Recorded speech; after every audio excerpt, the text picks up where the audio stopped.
Recording. All right, so here we are. George is doing a demo. He's starting with the axe and a stupid block of cherry. You want me to spotlight your chopping block view, George? Yes. All right, there we go. So, I have a knot over here, so that's why I placed the bowl on that side. Otherwise, I would have placed the bowl over there. So I'm going to do that, and I start with the crank. I should say this is, while we're still pretty close to the beginning of the video, this is the way George carves the Rise Up and Carve template number 20. So for me, right away now, the axe block is, there you go. So George does the crank first. I had a little bit of a blip there with my display, but it's good now. So this is a good example. We were just talking about crank. So George cuts the crank in right away. Yes.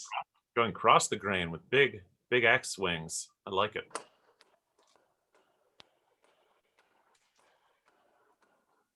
So I start with the to create. All right, I lost George's audio after he said nearly. Hey, George, repeat what you said after to create.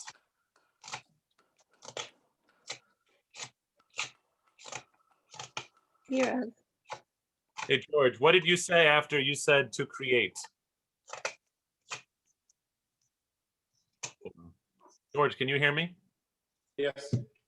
You said, I do something to create, and then we kind of lost the end of that sentence. So I created the surface, the crank, the surface of the spoon, so that I can draw now the spoon on the block. I use a blue pen right now. This isn't the magic pencil. This is so weird. I feel like George's audio is perfect. A good visibility, and so I just vaguely draw the spoon on the template. So now I'm turning the X block around because I have like a branch sticking out here, so that I can put it on the side, and I just try to remove a lot of material really quick. So it's that you're leaning up against the X block here that gives you that. Yeah, it was supported when it's on that branch. It's supported in two places. So you can really take some big swings. So this would be the same if you had an X block with like a ledge in it.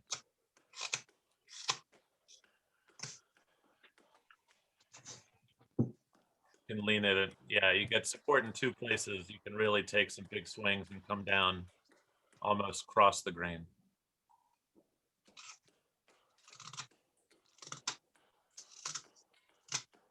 Zim does a good job of filtering out the X noise. I hear someone else crunching more than I hear George.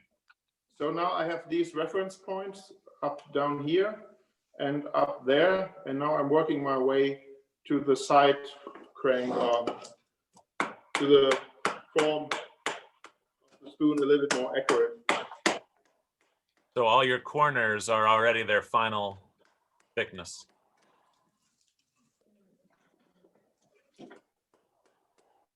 Oh, geez. How close George gets to the top of the spoon. You're frozen a little bit now. Is he frozen for everybody? Yeah. Yep. Während du axt, das wurde beschrieben, gemeint, dass der Sound dann weggeht. Okay. Okay, das ist wahrscheinlich, weil da. Okay. So I have now. I go deeper in here and go from the other way also. Wow. Guys, right before the line. So that looks like you're chopping down into the shoulder, but you're really not. You're really chopping almost. No. There you go.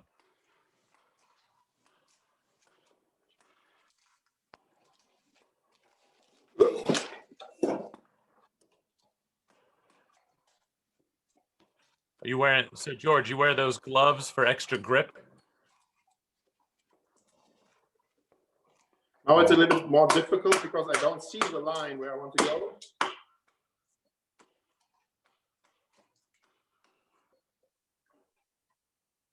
Wow, George has some really bold axe practices, but they all look safe to me because of the way he uses his axe block. Look at that. Wow. This is amazing. I've never seen someone remove wood like this with an axe. That's incredible. Now I go back to the branch on the side. So I think now when it's leaning like this, he's actually cutting pretty steep angles into the grain. It's just hard to tell with the way it's leaning up against the block. Like I'll bet he's cutting there at a 45-degree angle. I've never seen anyone chop this furiously. This is awesome. I've seen a video with Dan doing this. Dan Lauren? Yeah. Quite furious. You see, he's already leaving that hump at the back for the little hook on the handle. Mm-hmm. On these corners, I just place the axe, and then I create a beginning, and then the axe can slide into the already created. Do a bump cut, and it creates like a bevel that your axe can fit right into.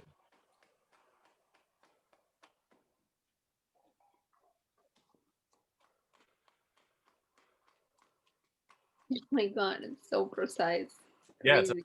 And so he's so removing wood so rapidly. Look at the size of the chips coming off.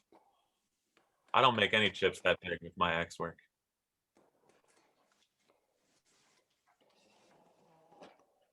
And I definitely don't, like he's got a very, his spoon. Now I try to be very careful because I don't want to land the axe into the bowl.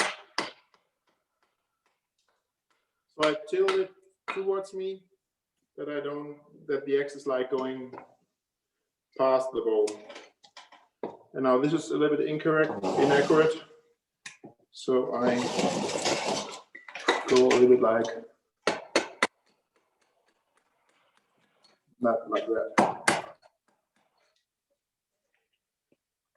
Look at that. Look at how he moves his block. I now shape the ball a little bit more. So I leave like 1 centimeter space all around the rim.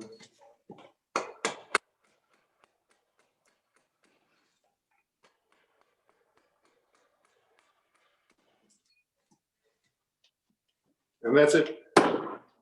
Wow. 3 minutes into it. George, that was really cool. You're really impressive with that axe and how proficient you are and how quickly you remove material.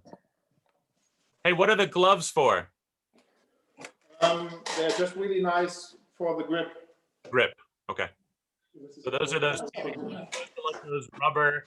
They're like the PVC rubber coated gloves. So now I'm on the Spool Meal. These jaws can clamp the spoon,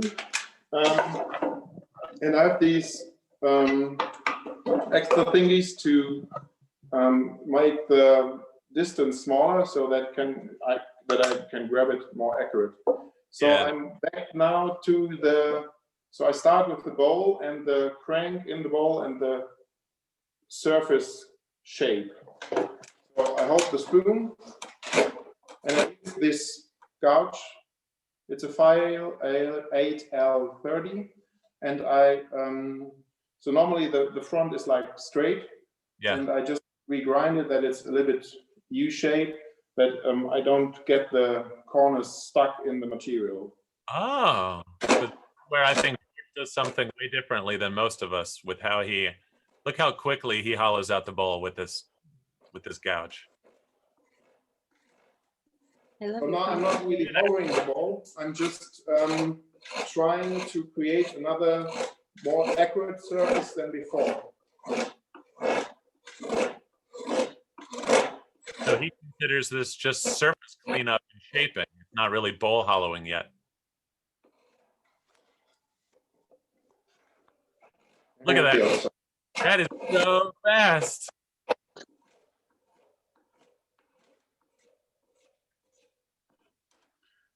Now I continue creating the surface with the draw knife. Now he's coming down the handle, cleaning up the surface of the handle. I love your commentary. It's like watching Eurosport. And see, there's a grain change. See how he had to turn the spoon around? With George's swoop handles, there's a grain change in the handle right there. It's something to be aware of if you've never carved a handle with a big swoop like that. It's probably his draw knife is like short. Now I try to create an even surface on the side to draw my new pencil line. Okay. So now he's making a canvas to redraw the spoon. Yeah, it's really like Eurosport.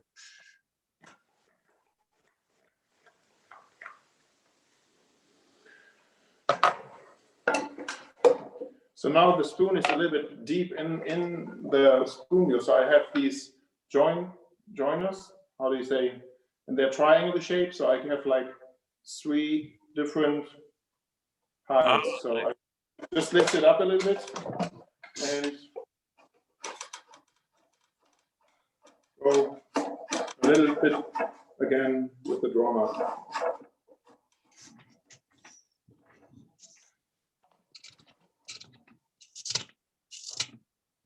Very nice.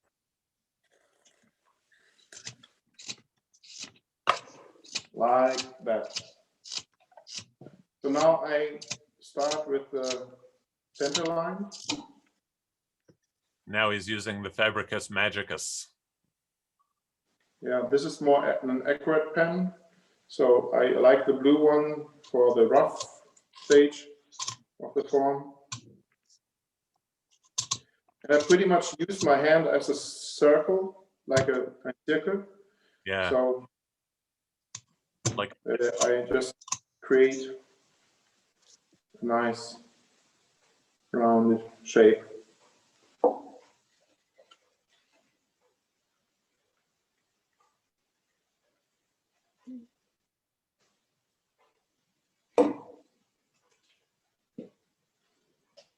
And now I start over here, across the center line, and like that.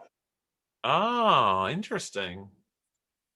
And now a big one. Now I'm angling. I hold my elbow like tight to create a big rounded circle.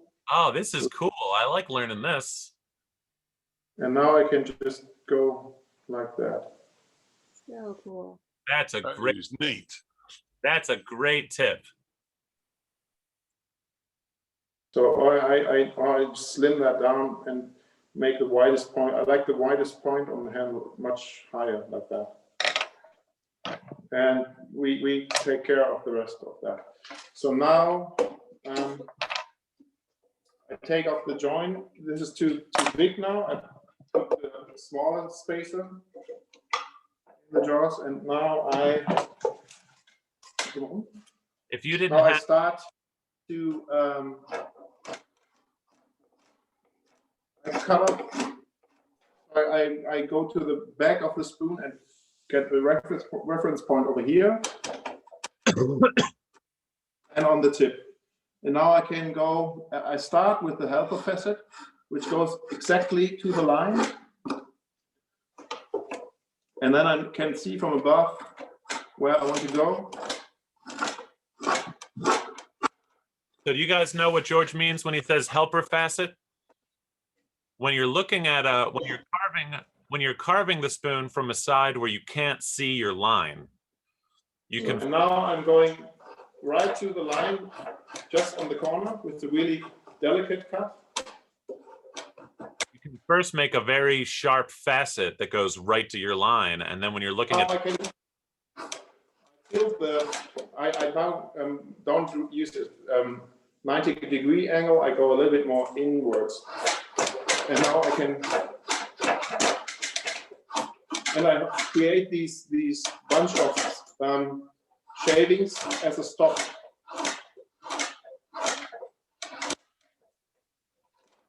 Like a brake bumper or something like that. I don't know how to call that. That I don't go too deep into the ball. And the other side. Start with the end.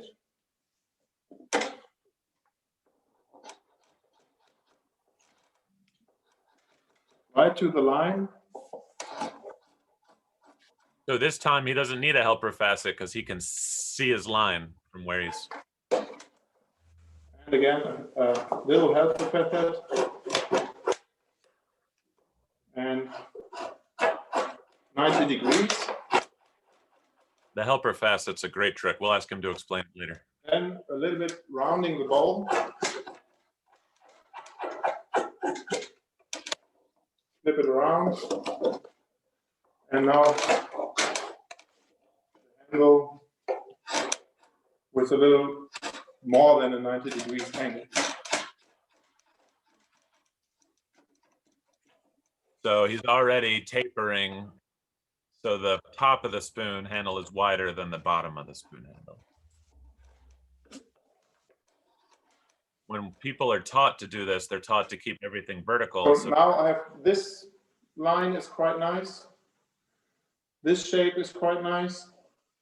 So I like now to clean up the tip with a knife. That I have a reference point from the back side. Because now I'm creating doing the rest of the spoon.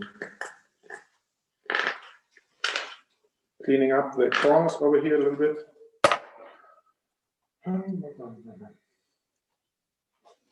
So now I start with now I can use the bigger spacer and this one, and I do the bowl shape.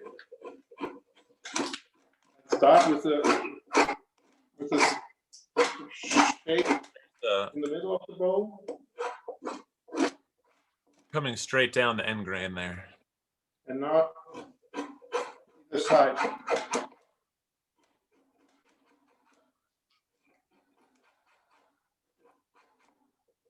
And the other side.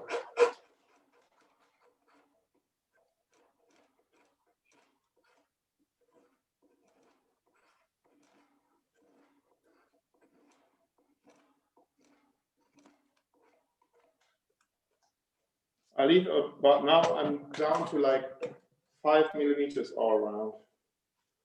5 millimeters all around. 5 millimeters. And now the back of the handle shape. 5 mil, I think, is a little under half an inch.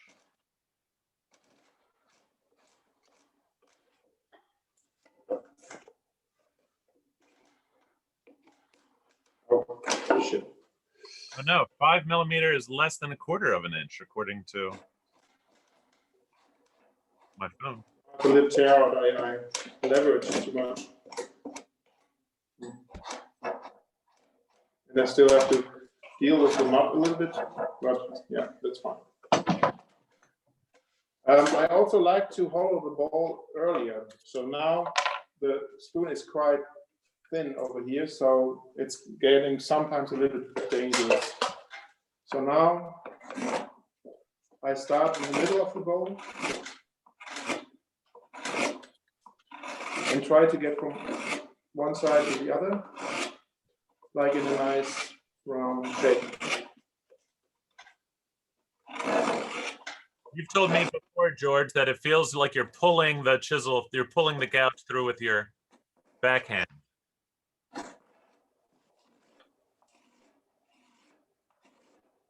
He feels like he's pulling it through with his left hand, is the action of this gouging.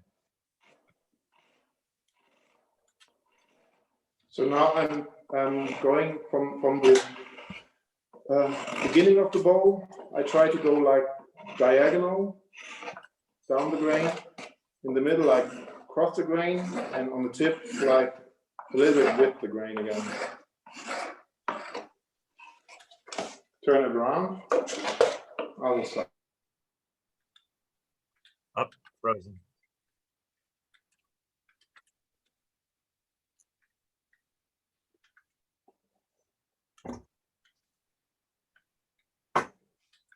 That's a shame. Hopefully we're just missing more hollowing. I can't believe how watching George work, it's so quick.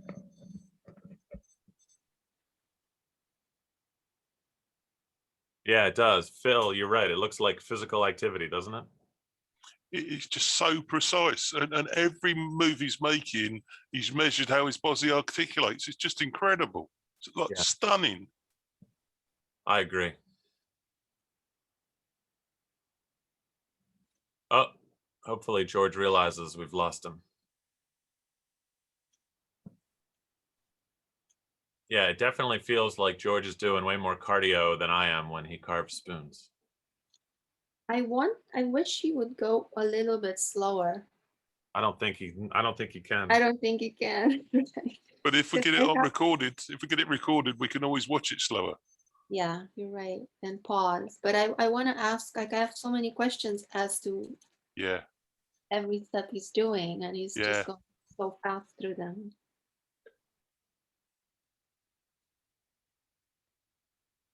Yeah, it's quite impressive. The confidence is just oozing in terms of every strokes he knows before he's cut it. Yeah, he carves like 2-3 spoons a day. Well, got it, Kevin. But there's something more than that, because that particular spoon was like bang, bang, bang, bang. It's like ingrained. It's really in his muscle memory, you know. Yeah. Just how aggressively he uses that draw knife. So now I have the. Oh, good. George, we Yeah. lost you for a little while. We just got you back. I know. I just stopped. I realized that. Okay, you were hollowing out the bowl the last time we saw you. Okay. Yeah, I finished that with the gouge. Now I use the swan neck from Nick Westman, the big one, and just making much more delicate and more smooth cuts to create a much finer surface, much finer finish. And here I also tried to go On the wrong one. a little bit diagonal to the grain. That's the one we want.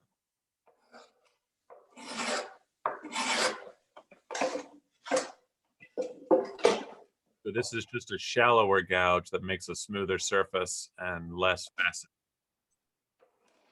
And I guess the geometry and the way you hold it is different. Still making his cuts across the grain. And that's it. And now I continue with the knife normally.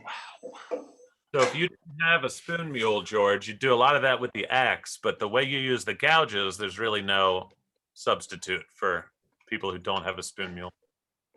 Yeah. Shall I do another one? A radial? The tangential? Sure. What do you think? How long did it take? I wasn't really timing it.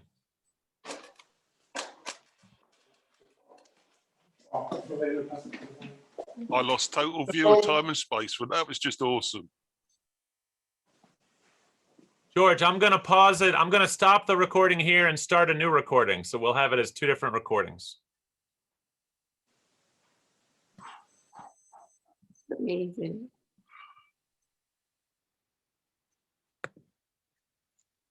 Bonkers how fast he